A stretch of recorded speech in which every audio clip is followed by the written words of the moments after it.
নরসিংদী সদর উপজেলার পাইকারচর ইউনিয়নের কন্দ্রপদী গ্রামে এক অসহায় পরিবারকে নতুন ঘর হস্তান্তর করা হয়েছে।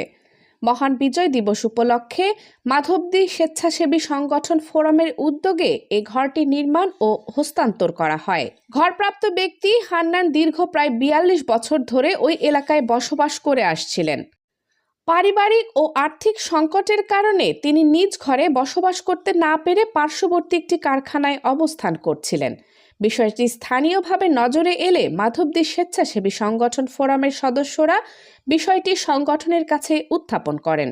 সংগঠনের সিদ্ধান্ত অনুযায়ী প্রায় ২০ দিন আগে ঘর নির্মাণের কাজ শুরু হয় এবং বিজয় দিবসে আনুষ্ঠানিকভাবে ঘরটির চাবি হস্তান্তর করা হয়। অনুষ্ঠানে উপস্থিত থেকে সংগঠনের সভাপতি আলামিন রহমান ঘরের মালিকের কাছে চাবি তুলে দেন। এ সময় আলামিন রহমান বলেন, মহান মুক্তিযুদ্ধে আত্মত্যাগকারী শহীদদের প্রতি শ্রদ্ধা জানিয়ে বিজয় দিবস উপলক্ষে এই ঘর উপহার দেওয়া হয়েছে। তিনি আরও জানান, সংগঠনটি ইতিমধ্যে এলাকায় ৪টি ঘর নির্মাণ করেছে এবং ভবিষ্যতেও এ ধরনের সামাজিক কার্যক্রম অব্যাহত থাকবে।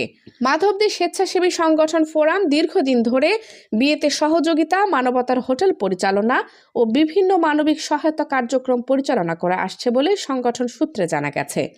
স্থানীয়রা সংগঠনের এ উদ্যোগকে ইতিবাচক হিসেবে দেখছেন এবং এ ধরনের সামাজিক কার্যক্রম অব্যাহত রাখার দাবি জানিয়েছেন।